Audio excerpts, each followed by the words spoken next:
Hey, bonjour à tous, c'est Pablo Mira pour 168, un podcast intimiste, confessionnel.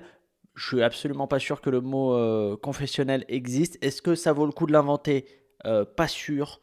Il y a plein de mots évidemment qui sont inutiles, comme le mot confessionnel ou le mot Gabriel Attal, qui n'est pas un mot, hein, qui sont deux mots techniquement. Je crois que c'est l'épisode le moins bien débuté de tous les épisodes de 168.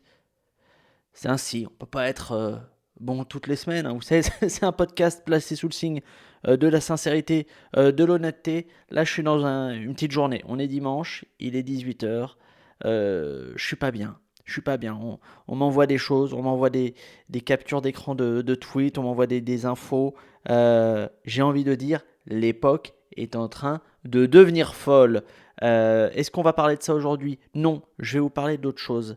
Je voulais vous commencer avec une petite confession, justement. Je vais commencer ce podcast, cet épisode, en trichant. Je vais tricher parce que ce podcast s'appelle 168. Et je vais vous parler de quelque chose qui arrive dans ma vie depuis un peu plus de 168 heures, puisque 168 c'est pour 168 heures, une semaine. Je vais vous parler de quelque chose qui est un processus qui se met en place depuis presque un mois à peu près, donc 4 fois 168, ça fait au moins 23 si je suis bon, que j'ai intitulé sur mon sommaire, hein, parce il y a des petits mots qui dressent un sommaire et puis c'est tout, le deuil du créneau grand public. Qu'est-ce que ça veut dire? Écoutez, j'ai pris conscience après 8 ans, 9 ans, après 9 ans de profession d'humoriste, tantôt sur internet, tantôt à la radio, tantôt à la télé, tantôt sur scène, que je ne serai jamais un humoriste grand public. Je veux dire grand public, hein. On est sur du Kev Adams, Danny Boone, Florence Foresti, euh, Franck Dubosc, Jarry même. Je ne serai jamais dans ce créneau-là. J'y ai cru à un moment donné. J'ai cru que je pouvais être un humoriste grand public. Et je me suis rendu compte depuis à peu près un mois et la réflexion avance. Les éléments viennent se rajouter au dossier qui est déjà bien épais. Euh, que je le serai jamais, de par une chose déjà, de par les sujets que je choisis. Je me suis rendu compte, mais j'ai mis 8 ans, 9 ans quand même pour me rendre compte de ça. Ce qui veut dire que je suis pas vif, hein, je suis pas vif à la détente. Comme on dit, il va falloir que je prenne un peu plus de guarana parce que là, ça va pas assez vite d'un point de vue neuronal. Non, de par les sujets que je choisis, alors j'aime beaucoup l'actu, mais j'aime surtout aussi des sujets qui sont euh, qu'on pourrait choisir, qu'on pourrait définir de clivants, c'est-à-dire des sujets sur lesquels il y a généralement des camps, des espèces de camps idéologiques qui s'affrontent. Et si tu prends position sur un sujet, tu te mets la moitié de la population à dos parce qu'elle elle pense pas comme toi. Et donc elle te déteste, au fait, parce que on est dans une magnifique époque où les gens qui ne pensent pas comme vous ou comme nous, eh ben on les déteste, quoi. Donc il y a déjà les sujets que je choisis, hein. C'est pour ça que j'ai compris qu'à un moment donné, les humoristes qui voulaient être grand public, ils vont pas sur des sujets un peu compliqués, l'argent, le pouvoir, les puissants, euh, l'immigration, la loi, la politique, la légalisation du cannabis, ce que tu veux, bref, tous ces sujets-là sur lesquels il y a des vrais clivages, des vraies divisions, les humoristes grand public n'y vont pas. Alors, je pense pas ils n'y vont pas, qu'ils n'y aillent pas. Je ne sais pas comment on conjugue ce verbe-là. Je pense qu'ils y vont pas parce qu'ils n'ont pas envie d'y aller. Après, je pense qu'ils n'ont pas envie d'y aller un peu parce que ce type de sujet ne les intéresse pas, et deux parce qu'ils savent que qu'aller sur ce type de sujet, c'est prendre le risque de se mettre des gens à dos. Moi, je l'ai vu sur des promos à quotidien. On a reçu des gens très grand public, humoristes tant télé, radio, scène, YouTube, ce que vous voulez comme média, qui, dès qu'on les lançait sur des sujets un peu polémiques, en tout cas un peu touchy, quoi, où si tu prends une position, bah derrière il y a un peu de service après-vente à faire, et bah ils bottaient en touche ou ils voulaient pas répondre à ces questions-là, alors qu'ils ont des avis sur la question. C'est juste qu'ils ne le font pas parce qu'ils savent que c'est bon, déjà, ce serait sortir de leur créneau qu'ils occupent, le créneau grand public qu'ils occupent, ce serait bête. Et puis c'est pas le côté clivant les intéresse pas du tout, du tout, du tout, du tout. Donc ça, c'est la première raison pour laquelle je commence à comprendre que je ne pourrais jamais être un humoriste grand public. Et au mieux, je pourrais être un humoriste de niche, comme on dit. Mais alors, une grosse niche. Moi, j'aimerais que ce soit une grosse niche qui puisse accueillir au moins 17-18 Saint-Bernard. Voilà, après, là, on commence à être confortable. J'ai pas besoin de plus grand, mais faut qu'il y ait quand même un minimum. Ensuite, je me suis rendu compte, mais alors ça, c'est vraiment des trucs de trait de personnalité. J'ai bien dit personnalité, parce que je n'articule plus, parce que je suis fatigué.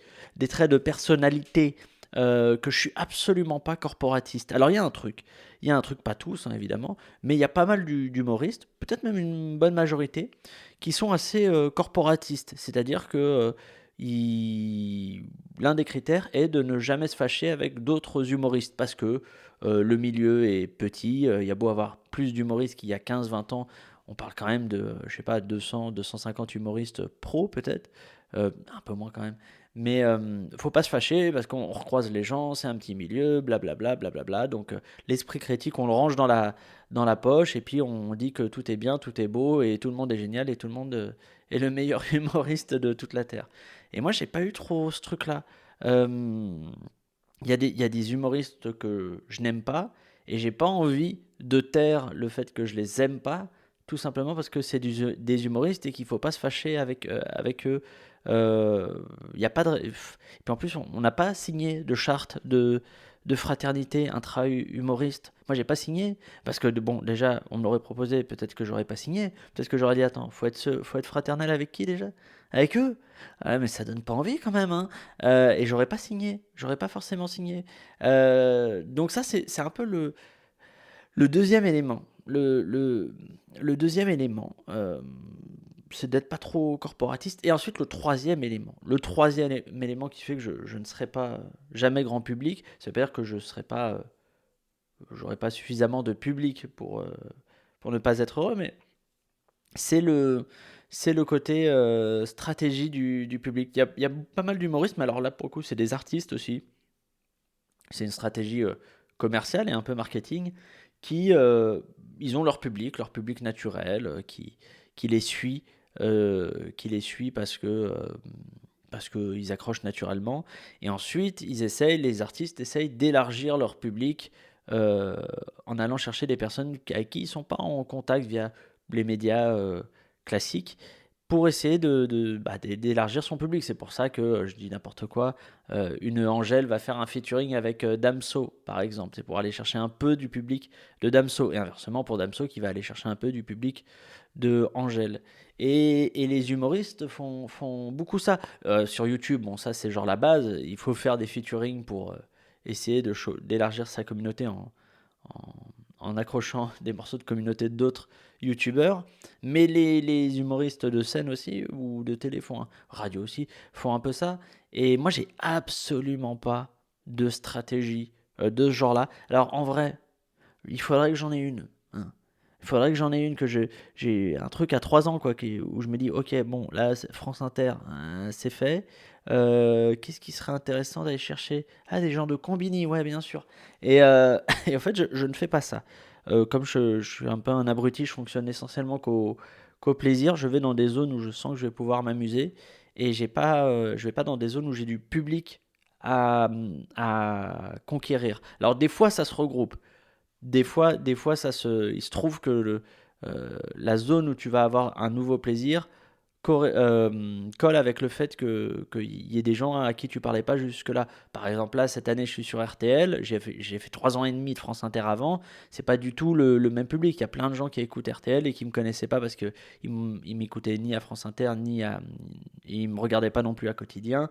Et, euh, et il y en a certains qui vont accrocher ou pas, quoi. Et s'ils accrochent pas, on s'en fout. Et s'ils accrochent, c'est cool, mais on va pas non plus faire une bar mitzvah pour fêter ça. Mais des fois ça colle. Et des fois ça colle absolument pas. Quand je fais un épisode de En 2-2, je le balance sur mes réseaux à moi, donc c'est mon public qui me connaît déjà. J'élargis pas trop mon public avec un épisode 2 en 2, mais j'ai énormément de plaisir à le faire, donc je le fais. Voilà, ça c'était ma petite réflexion sur le deuil du grand euh, public, les amis. Est-ce que c'était intéressant? Pas sûr. Est-ce que c'était narcissique? Bien sûr que oui. Allez, on passe au deuxième sujet. Je voudrais vous parler des jeux vidéo de coopération, parce que je me suis mis à un jeu cette semaine, ça s'appelle It Takes Two. Alors ceux qui me suivent sur Twitch savent de quoi je parle déjà. Les autres qui ne savent pas, c'est pas grave. Vous êtes peut-être même des meilleures personnes grâce à cette ignorance. Non, c'est un jeu de coopération. On est obligé de jouer à deux pour avancer dans le jeu. Et moi, je l'ai acheté parce que j'avais envie de partager un petit truc avec Mamour. J'avais envie de jouer aux jeux vidéo avec Mamour parce que jusque-là, c'est soit des jeux en solo, soit c'est des jeux de guerre, donc ça lui parle pas trop. Et là, j'avais envie de jouer avec Mamour. C'est un jeu de plateforme, un peu voilà, d'épreuve, de ce genre de truc. On est sur un genre de Koh-Lanta, quoi. Koh-Lanta au pays des jouets. Et, euh, et donc, ça fait une semaine qu'on fait ça. Et alors, ce jeu-là, je me suis rendu compte qu'il est vraiment très efficace pour apprendre aux gens à, à coopérer. Et en même temps, il arrive vraiment très fortement à nous apprendre à quel point c'est mieux quand on est tout seul. C'est le double constat de ce jeu vidéo en coopération avec Mamour. C'est que j'ai du boulot pour apprendre à coopérer avec Mamour. Et en même temps, quand je joue tout seul, un peu mieux. C'est un peu mieux. Bon, si Mamour écoute le podcast, je dis pas que c'est pas bien hein, quand on joue ensemble. Je dis juste c'est un peu en dessous de quand je joue tout seul parce qu'on met pas 45 minutes pour faire deux mouvements sur un écran. Bref, voilà. Mais je reconnais. Ça, c'est ce que m'a appris cette chose, ce jeu vidéo, parce que je vais pas vous parler de jeux vidéo, je vais vous parler d'autres choses un peu plus narcissiques, là encore. C'est que je me suis rendu compte que j'étais une véritable merde humaine en équipe.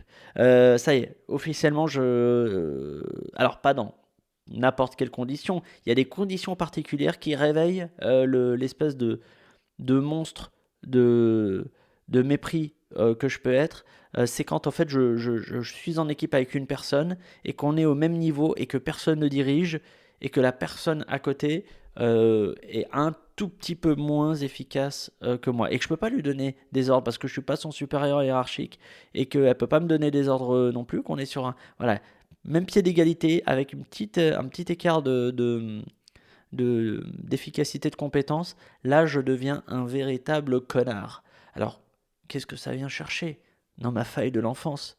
Vous allez me dire, rien. Rien, j'en sais rien. C'est peut-être un truc très primaire. Je vais pas parler de cerveau reptilien. À ce qui paraît, c'est un concept bidon, le cerveau reptilien. Mais il y a peut-être un côté. Ah putain, la vache, je pourrais survivre sans cette personne et je suis obligé de me la trimballer. Putain, on va tous mourir à cause de elle. Peut-être que c'est un truc comme ça. Parce que étrangement, je suis pas un connard hein, quand je suis en équipe et que les deux personnes sont et que moi et la personne à côté ou les autres personnes, on est à peu près de compétences égales. Et quand l'autre personne est plus compétente que moi, bah je me bats pour essayer de l'être autant que la personne en face. Mais c'est vraiment cette configuration particulière. Écoutez, je pense sans comment dire, faire des hypothèses, hein, que c'est en lien avec l'enfance. Hein. Je pense que j'ai été privé du sein maternel un peu tôt et que j'ai pas eu l'objet transitionnel qui me manquait. Objet transitionnel, je vous laisse regarder sur Google, on est sur un concept important quand même chez notre ami Winnicott, qui s'occupe de tout ce qui est enfance d'un point de vue psychologique. Je voulais vous parler de quoi d'autre? Je regarde combien de temps il reste, ça reste 15 minutes. 15 minutes, je vais pouvoir vous parler de quoi? Je vais pouvoir vous parler de tout ça, ouais, ça va, c'est cool. Je voulais vous parler des films au cinéma.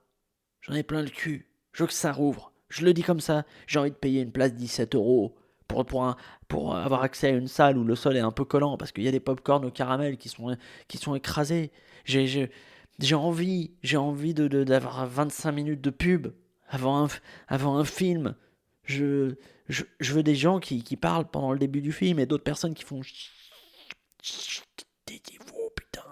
Non, j'ai envie de retrouver cette expérience-là. Hein, comme la plupart d'entre vous, d'entre nous, d'entre on, je me bouffe évidemment des films, des séries, mais surtout des films en mode écran, ordi, Depuis bientôt 1 an. Il y a eu une petite pause en septembre-octobre, mais je veux retrouver cette expérience de la salle obscure, quoi.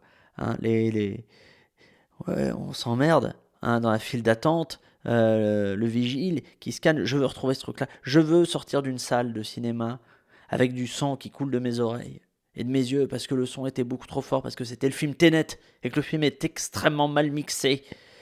Je, je, je veux regretter d'avoir payé autant pour un film décevant. Ah, donc, bon, si on parle de film décevant, ce sera évidemment une comédie française.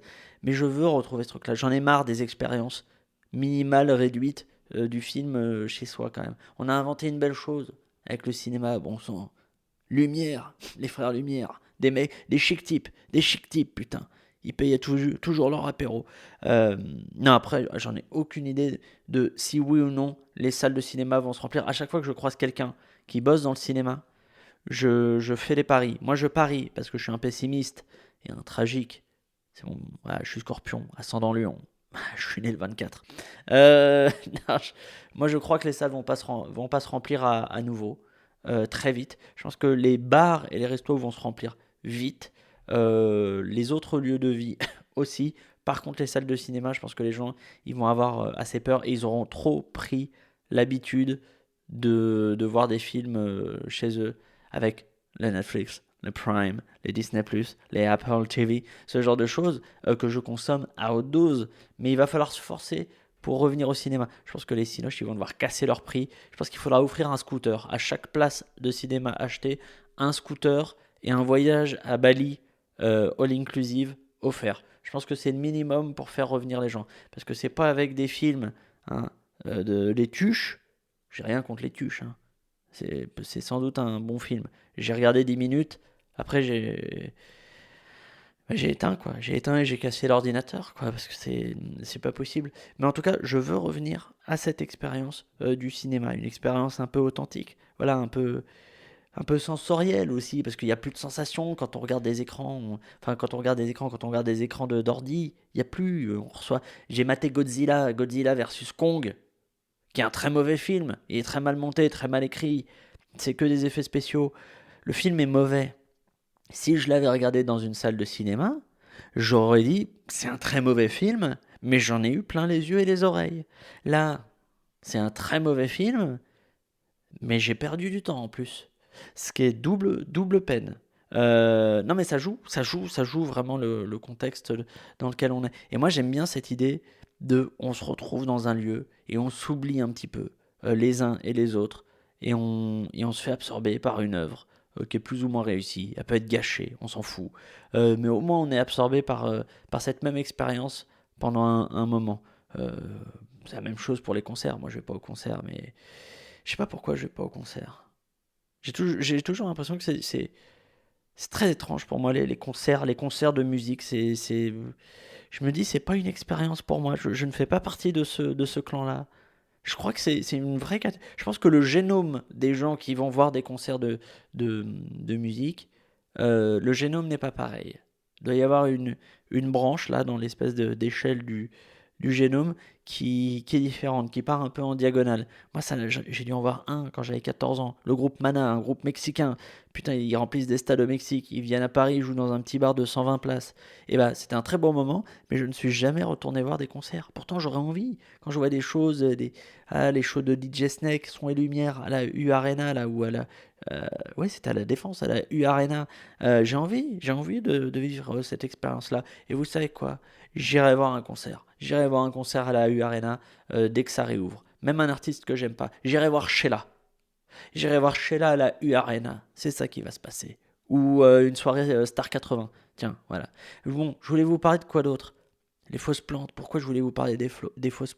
Oui, ah bah oui. Ah bah oui, les fausses plantes, oui. Comment j'ai pu douter? Les fausses plantes, il faut qu'on en parle un petit moment, les amis. Qui sont ces gens qui achètent des fausses plantes? Ont-ils une âme? Pourquoi? La question a l'air simple, hein. C'est un mot qu'on connaît tous, c'est pourquoi. Pourquoi acheter une fausse plante? Pourquoi? Ouais, c'est plus pratique. On n'a pas à l'arroser. Et c'est aussi joli qu'une vraie plante. Non, c'est pas aussi joli. Parce qu'on voit que c'est du plastique. fabriqués en Turquie. On voit que c'est la même matière que pour emballer du jambon. On le voit tout ça. C'est pas aussi beau. Et puis ma question est, qui sont ces gens qui sont assez flemmards, qui sont à ce point flemmards pour ne pas vouloir mettre juste un verre d'eau 2 fois par semaine dans un petit pot rempli de terreau. Qui sont ces personnes? Est-ce qu'on est sur des cadres plus du CAC 40 qui ont genre même pas 10 minutes pour eux personnellement par jour? Est-ce qu'on est sur des personnes qui au fait sont en carence? Est-ce qu'on est sur des gens qui n'ont plus d'énergie au fait, qui ont des graves problèmes sanguins?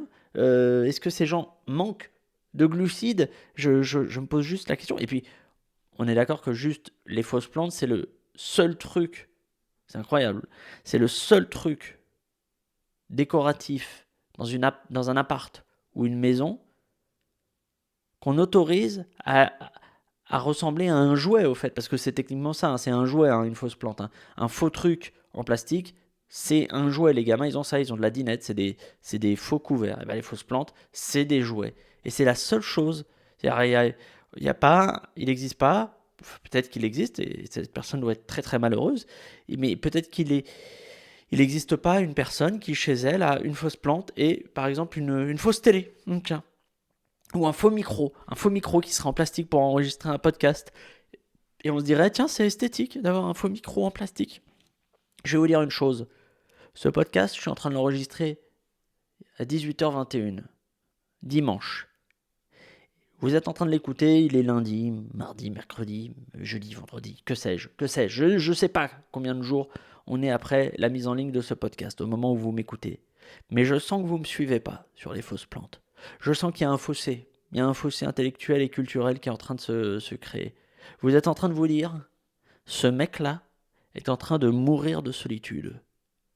Pour nous parler des fausses plantes, pour s'énerver autant sur les fausses plantes, cet homme doit avoir des soucis névrotiques. C'est vrai. Tout ceci n'est pas incompatible. Ça ne veut pas dire que j'ai faux sur les fausses plantes. J'ai peut-être raison, voire totalement. Si vous êtes une personne qui avait, qui aille, qui eut des fausses plantes, je ne vous juge pas. C'est pas, c'est hyper con de dire je vous juge pas après avoir passé 3 minutes à vous juger. Non, je vous juge pas vous moralement en tant qu'être humain. Je vous retire pas de la valeur, mais il faudrait qu'on discute, quoi. Il faudrait que je lance un format de discussion, un podcast de discussion, parce que je veux discuter avec vous. Je vous comprends encore moins que d'autres personnes. Là, c'est très compliqué d'être en empathie sur les gens qui achètent des fausses plantes. Je dis pas que je peux pas l'être, mais ça me demande un sacré effort. Je pense qu'en termes de dépenses calorifiques, on est sur une séance de gainage de 12 minutes. Allez, je voulais vous parler d'un dernier sujet. Ah là là, ah là là, ah là là, je vais essayer de m'énerver. Et en même temps, je vais essayer de garder mon calme. Je vais essayer de faire les deux en même temps, ça va être compliqué. Je vais essayer de m'énerver, j'aime beaucoup cette phrase. Ah, bon, attends, je vais essayer de m'énerver là parce que... Euh, alors, vous l'avez vu depuis un an, depuis le confinement, pas mal de gens décident de faire eux-mêmes leur propre pain. Alors, ils font plein de choses, ils ont fait du yoga, ils ont fait des puzzles, comme on dit. Mais le pain, c'est une vraie tendance. Alors, ma question, déjà, c'est pourquoi le pain et pourquoi pas, par exemple, les quiches ou les croissants ou pourquoi le pain, pourquoi cette chose qui apparaît plus essentielle que d'autres formes de viennoiserie ou d'aliments issus de la boulangerie, si je peux poser la question. Et alors je suis tombé sur un article, les amis, un article du Monde qui expliquait que donc il y avait certes beaucoup de gens qui décidaient de faire leur propre pain, mais des gens qui décidaient aussi de devenir boulanger, vraiment, qui aiment à ce point faire du pain qu'ils en deviennent boulanger. Alors évidemment, on est sur plutôt des gens issus de la classe supérieure, plutôt tendance privilégiée, qui bossent dans des métiers où il n'y a plus aucun sens parce qu'ils passent leur vie avec un fichier Excel ou des slides de PowerPoint, et comme ils ont besoin de sens, et ils comprennent pas où se trouve le sens, donc ils retournent vers la matière, hein, donc ils deviennent boulanger ou charpentier ou écarisseur, quoi. Ils reviennent vers du concret, du physique pour comprendre un peu qu'ils ont fait quelque chose, qu'ils ont créé quelque chose.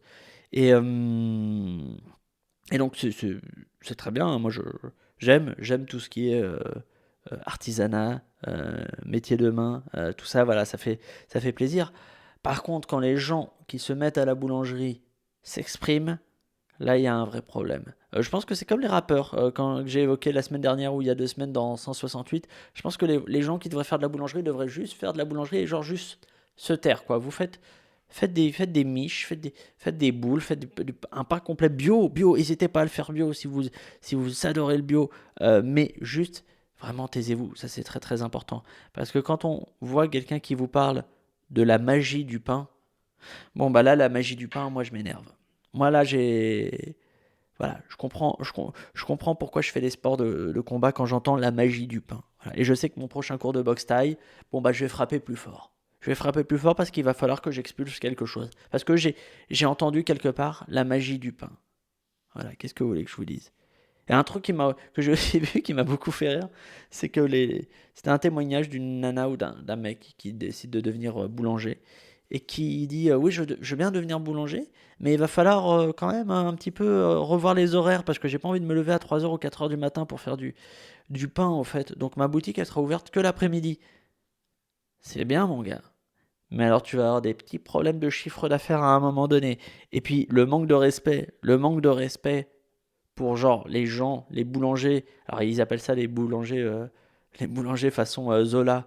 Euh, Ce ne sont pas des esclaves des temps modernes, hein, quand même. Ils ont choisi, il y a un sens au fait de se lever très tôt, de bosser avant les autres et de proposer quelque chose à manger de frais, enfin de chaud, de tiède qui sort du four au moment du réveil du reste de la société qui entoure la boulangerie. Ça a du sens aussi. Et ça m'a fait marrer de voir comment des gens, j'imagine plutôt tendance bobo, ce que je suis, il n'y a pas de problème, hein, je suis vraiment, vraiment, vraiment, mon ADN est à 70% composé de boboïtude, euh, qui veulent et à la fois le sens de la boulangerie et en même temps un peu le confort de vie d'un boulot issu du secteur tertiaire, ou avec des horaires de bureau du genre 10h, 19h30. Euh, J'espère qu'ils les auront pas, les deux. Ça, c'est hyper important. Euh, je m'en fous. S'ils arrivent à trouver un modèle où ils arrivent à avoir les deux, en vrai, euh, tant mieux, tant mieux, tant mieux pour eux. Tant mieux pour eux. Qu'est-ce que vous voulez que je vous dise d'autre? Voilà, je voulais vous parler des gens qui font du pain. Allez jeter un coup d'œil à l'article. Le premier truc que j'ai vu, c'est un article du Monde. Vous tapez boulangerie, pain, Le Monde. Vous trouverez quelque chose. Si vous ne le faites pas, alors ça voudrait dire que les terroristes auront gagné. Voilà. Ça fait longtemps que j'ai pas utilisé cet argument. Ça va faire au moins un mois et demi. Je trouvais que c'était important de le redégainer. Bon, allez, les amis, c'est la fin de cet épisode de 168. Vous avez entendu ma colère, ma rage, mes exaspérations et aussi mes confidences quoi, sur mes doutes, quoi, sur putain de métier. Ouais. Bon, allez, je vous fais des bisous. Portez-vous bien. Je vous dis à la semaine prochaine. Prenez soin de vous et de peut-être une autre personne en plus. Voilà, ça fait plaisir. Allez, Bessos.